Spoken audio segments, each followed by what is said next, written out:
Welcome to our channel. Today we how to withdraw Freelancer retainers through HelloSign eSignature, beginner guide step by step clearly. To withdraw Freelancer retainers through HelloSign eSignature, start by logging into your HelloSign account. Once you're logged in, navigate to the dashboard. Look for the Templates section on the left sidebar.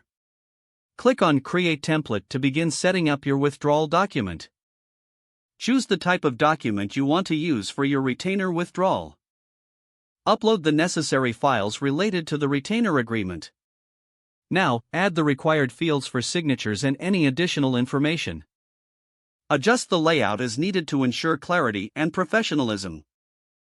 Next, save your template by clicking Save Template at the bottom. Once saved, return to the dashboard to find your new template listed. Select the template to create a new document for your withdrawal. Fill in the specific details regarding the retainer you are withdrawing. Attach any relevant documentation that supports your request. Review the document carefully to ensure all details are accurate. When ready, click on Send for signature. In the recipient field, enter the email address of the other party involved in the retainer. You can add a personalized message to accompany the request for signature. After completing this, click Send. Now, wait for the recipient to review and sign the document. Once signed, you will receive a notification confirming the completed signature. After the signing process, your withdrawal will be fully documented. You can now access the finalized document from your dashboard. Keep a copy for your records and follow up as necessary.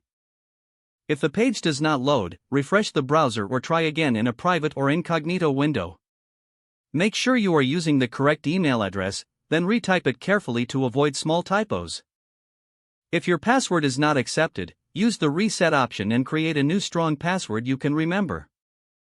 Check your spam folder for verification or security emails, then complete any requested confirmation steps.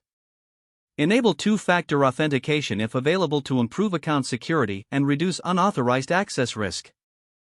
After signing in, review your profile details so your contact information and settings are accurate and current. If you see an error message, note it down and try again after restarting your device and internet connection. Don't forget to like this video and subscribe to our channel for more step-by-step tech guides.